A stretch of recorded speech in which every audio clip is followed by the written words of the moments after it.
Hello friend, इथं करत आहे आपण गॅस चालू. त्याच्यावर ठेवणार आहे कुकर. आपल्याला करायचं आहे मसाले भात. इथं घेतलेला आहे हुबा चिरून, कांदा घेतलेला आहे एक. आता आपण तेल टाकून घेऊया जेवढं लागतं तेवढं भाताला. आता आपण मोहरी टाकून घेऊया, जिरं टाकून घेऊया. लगेच असा हुबा चिरलेला कांदा टाकून घेऊया.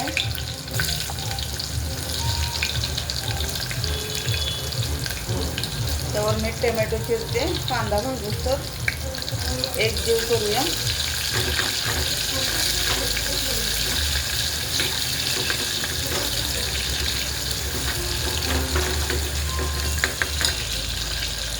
कढीपत्ता टाकूया तेलामध्ये. एकदा ढवळून घेऊया. लगेच असा टोमॅटो पण टाकून घेऊया. तेलामध्ये एक जीव करूया. अद्रक, लसूण आणि कोथिंबीरची पेस्ट टाकूया. एक जीव करूया.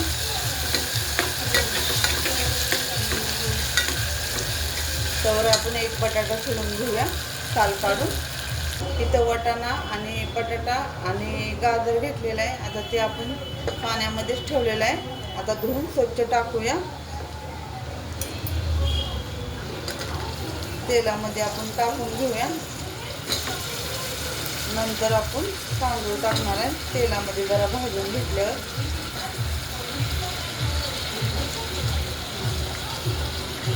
एक जीव करून घेऊया.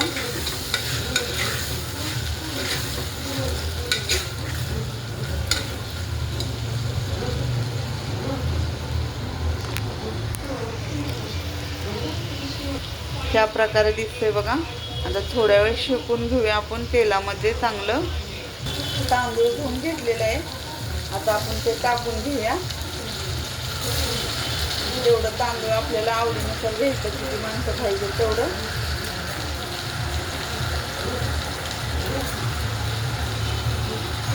तेलामध्ये तांदूळ एकदा हलवून घेऊया आणि मग मसाले टाकूया.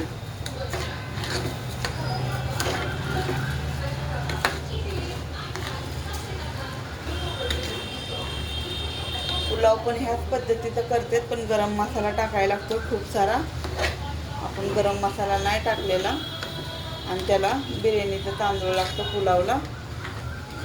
हे आपला साधा भात केलेला आहे. इथं मी कांदा लसूण टाकत आहे.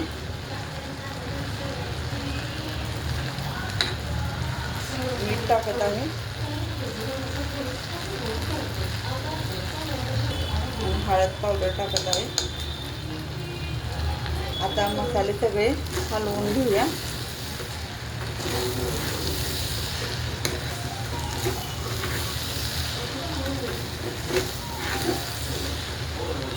एक जीव करून घेतलेले आहे तांदळामध्ये आणि मटेरियलमध्ये आपल्या कांदा, टोमॅटो, गाजरमध्ये. आता आपण जेवढं लागतं तेवढं पाणी टाकून घेऊया.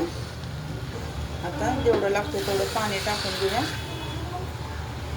पाणी टाकून घेतलेलं आहे. जेवढं लागतं तेवढं सुटसुटीत करायचं आहे भात. आपल्याला गिजगा नाही करायचा. जेवढं लागतं तेवढंच टाका पाणी. एक चमचा मी तूप टाकत आहे, साधं तूप. भात चवीला छान होतो आणि मोकळा पण होतो. आता आपण झाकण घेऊया आणि 3 शिट्ट्या करून घेऊया बारीक गॅसवर. कसा वाटला व्हिडिओ नक्की सांगा. आवडला असेल तर लाईक करा, शेअर करा आणि कमेंट करा. धन्यवाद.